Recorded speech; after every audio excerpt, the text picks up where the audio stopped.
What is the cycle of anxiety? Hello and welcome, mental warriors. Today we're going to see what is the cycle of anxiety and how can we stop it. Almost every person in the world had experienced anxiety. Anxiety is normal. It can be very useful in some situations, but if anxiety is so intense, it can affect your life and it can harm almost every aspect of your life. The first step to overcoming your fear is to understand it.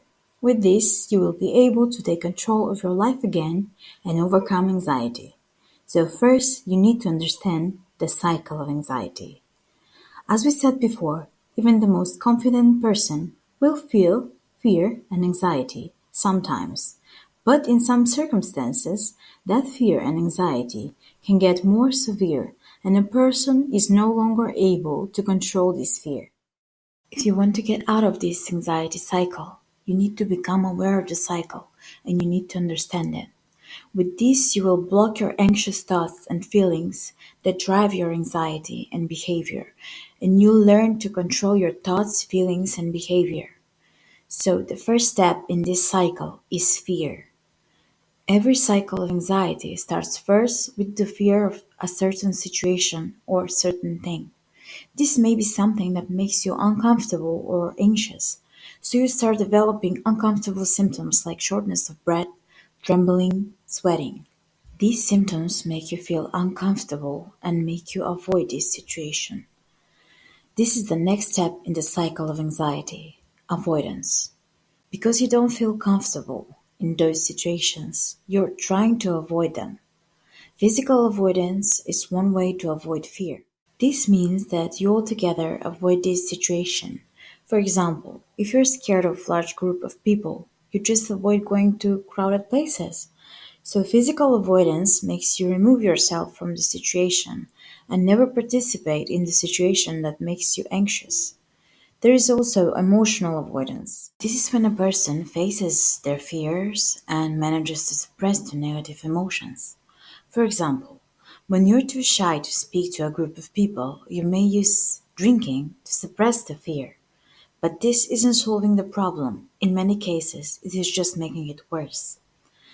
Okay, in some cases, avoiding your fear can be useful. In the case of avoiding dangerous activities or places, it can save your life.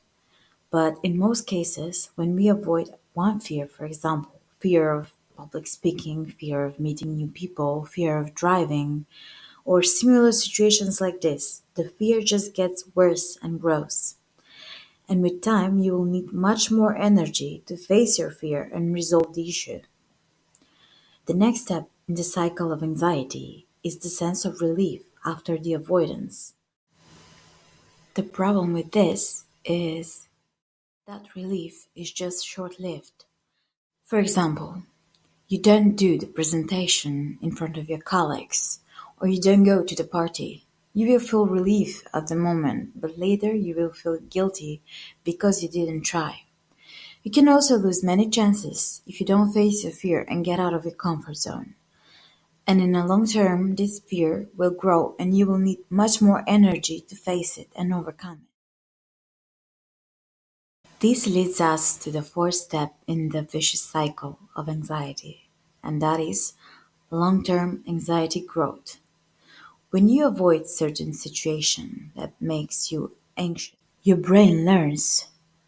When you avoid stressful situations, you feel relief. When you skip school, you feel good. When you skip work, you feel good. And this learned behavior will make you always avoid the situation that triggered anxiety. Breaking the cycle. To break this cycle, you need to face the fear. It is that simple. We know it's easier said than done, but it is the only way of overcoming the anxiety you have. With each step you take to face your fear, the next one will be easier. By facing your fear, you will make your brain learn the opposite of what it has learned with the avoidance. You can start with small steps first and don't get discouraged if you fail at first, second, or even third time. It takes a lot of patience to overcome some fear.